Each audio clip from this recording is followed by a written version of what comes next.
Nah, di video kali ini, gue mau bahas mengenai impuls sudut. Sebelumnya gue ingetin lagi nih mengenai impuls linear. Nah, impuls linear itu kan sebenarnya impuls itu kan perubahan momentum. Kalau impulsnya linear, maka perubahan momentum linear. Kalau impulsnya sudut, maka apa?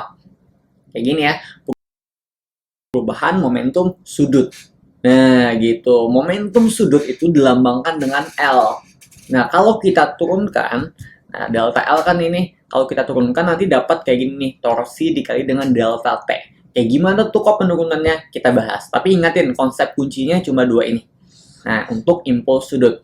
Oke, gue ingatin lagi mengenai momentum sudut. Nah, momentum sudut itu kan sebenarnya momentum linear terhadap suatu titik acuan.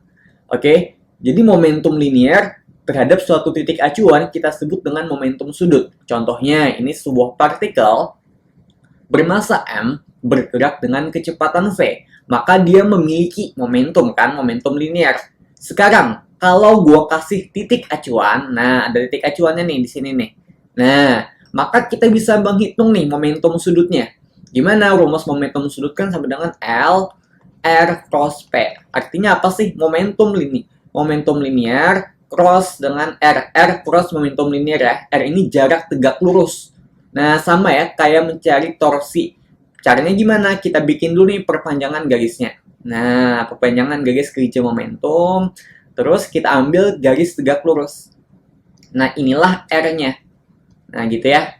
Maka dapat kita nih momentum sudutnya itu sama dengan L sama dengan mv kali R. Dan impulsnya sama dengan perubahan momentum.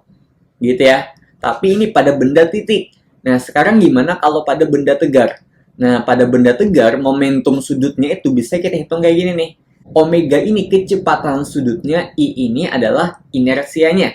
Nah, sekarang kok nggak ada R-nya, Kak? Gitu. Bukannya momentum sudut itu harus terhadap suatu titik acuan ya? Nah, nilai R-nya itu udah terkandung di dalam I ini nih. Nah, kalau lo ingat kan I itu sama dengan apa? Ada yang MR kuadrat, ada yang setengah MR kuadrat gitu kan ya. Tergantung kondisinya. Nah, di dalam I ini udah mengandung R gitu. Makanya kita nggak perlu kalikan lagi dengan R di sini, nggak perlu lagi. Oke, itu momentum sudut untuk benda tegar.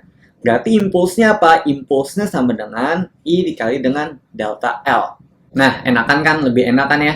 Jadi impulsnya tadi sampai mana? Jadi impulsnya sama dengan delta L. Boleh dong gue tulis kayak gini. Nah, I sama dengan impuls sama dengan inersia dikali dengan delta omega. Tinggal masukin aja, L-nya kan sama dengan I kali omega. Karena I-nya konstan, maka yang berubah cuma omeganya doang kan ya. Nah, terus seandainya kedua ruas ini gue bagi dengan delta T nih.